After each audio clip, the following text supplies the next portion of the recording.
Hey, what's up everyone? This is Justin and welcome back to Lights Over Loveland. Today we're picking up where we left off on part 1 of the Book of Enoch. So if you didn't catch part 1, go watch it now, but let's get into part 2.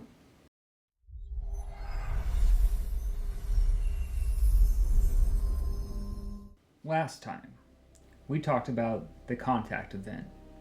The Watchers, the Grigori, landed on Mount Hermon. We established that they broke cosmic laws to start a hybridization program that explains the genetics, the Nephilim. But today we have to ask the logical question: how did they pull it off? You don't just land a spaceship or come from a different dimension and expect the people to hand over their freedom. You have to offer them something. You have to pay a bribe. The Book of Enoch describes a transaction. To gain access to humanity, the Watchers offered them secrets. They brought a forbidden download of information. But before we open that file, huge shout out to everyone who's joined the Discord. And if you'd like to help support this channel, I also have a Patreon where you can join my membership and help me fund my research and be able to bring better content to everyone out there.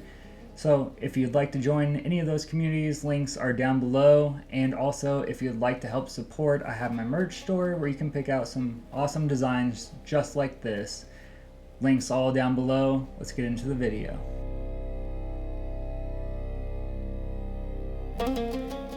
This download wasn't just teaching.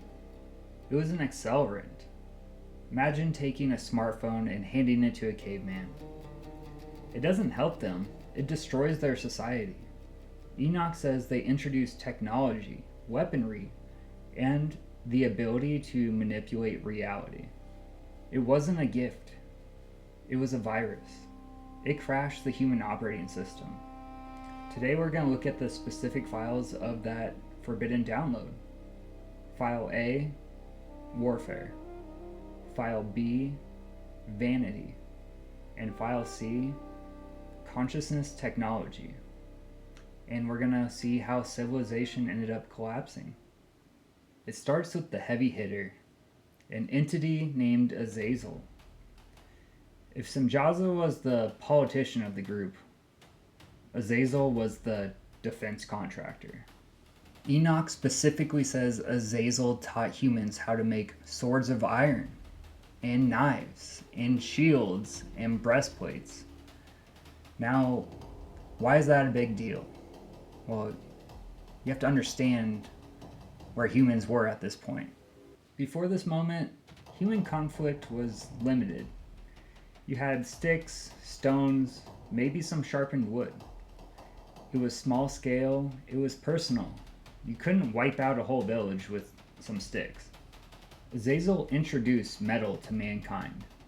He taught them how to mine the earth, extract ore, and forge it into hard metal. This was the Stone Age equivalent of splitting the atom. Suddenly, the tribe with Azazel's knowledge became invincible. This created the first arms race. One group had swords, and now everyone needed swords. It forced humanity out of the creative mindset and into a survival mindset. But here's the deeper layer. Azazel didn't just introduce the tools. He taught them the spirit of war. And he taught them how to make them, implying mass production. This is the beginning of the military-industrial complex. They took a species that was designed to be gardeners and turned them into soldiers. They handed advanced military tech to a civilization that wasn't morally ready for it.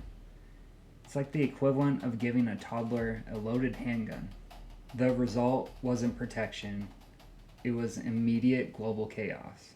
While Azazel was building the war machine, the other Watchers were working on something more subtle. They were working on social engineering. The texts say they were taught the use of antimony, beautifying of the eyelids, and costly stones and colorful tinctures. Now, I know what you're thinking. Come on, makeup is evil? That sounds like old-fashioned religious preaching. But you have to look at the lens of UAP contact. They weren't doing this for vanity. They were trying to alter the avatar. Think about modern social media. Think about filters. Think about how obsessed we are with modifying how we look to get attention. The Watchers introduced this concept. They taught humans to obsess over the exterior shell. It was a psychological operation, a psyop. If you could get a species to stop caring about their inner spiritual growth and have them become obsessed with their physical appearance, you trap them in the material world. Plus, remember the goal: hybridization. They wanted the human women to be attractive to them. They were teaching human women how to modify their appearance to be more attractive to these non-human entities. It was the beginning of the cult of self. They taught us to care more about the container than the consciousness inside of it. There is another part of the download that is often misunderstood. The text says they taught the cutting of roots and enchantments. In the original Greek translation, the word they used here was Pharmakeia, which when translated is sorcery or witchcraft. But let's look at it in a modern lens. They were teaching us neurochemistry. The Watchers weren't just teaching us how to make poison. They were teaching us how to engineer our own consciousness. They showed early humans which roots, plants, and fungi could alter their brain chemistry. Why? Think about it. If you are a higher dimensional being trying to communicate with a lower dimensional primate, you need to upgrade their receiver. These substances, ethnogens, acted as a bridge. By teaching humanity how to use these substances, they gave us a direct line to their reality. This wasn't about getting high. It was about consciousness evolution. This aligns with theories like the stoned ape hypothesis. These substances jump-started human imagination, language, and spiritual awareness. The Watchers gave us the chemical keys to unlock the part of our brain that could be used to perceive them.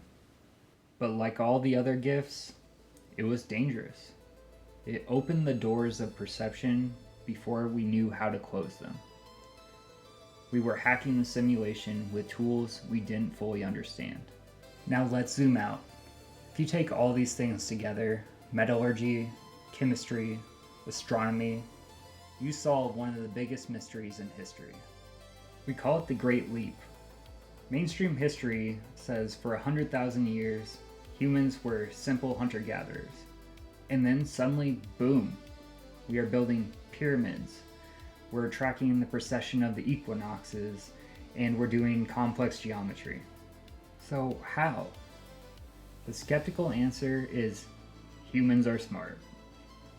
The Book of Enoch answer is we cheated. The text lists specific watchers who taught us the signs of the earth, the course of the moon, and astronomy. This is high technology. When you look at a place like Göbekli Tepe or the Sphinx, you see 200-ton blocks cut with laser precision.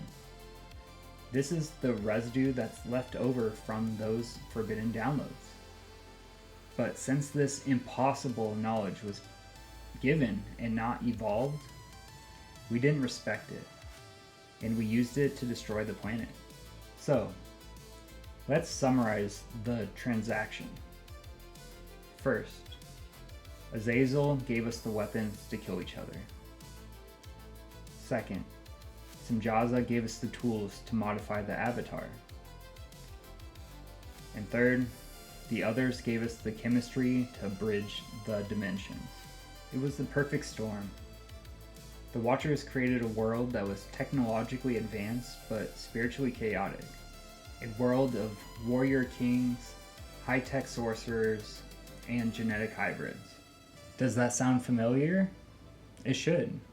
Many people believe that we are living in the echo of that time right now.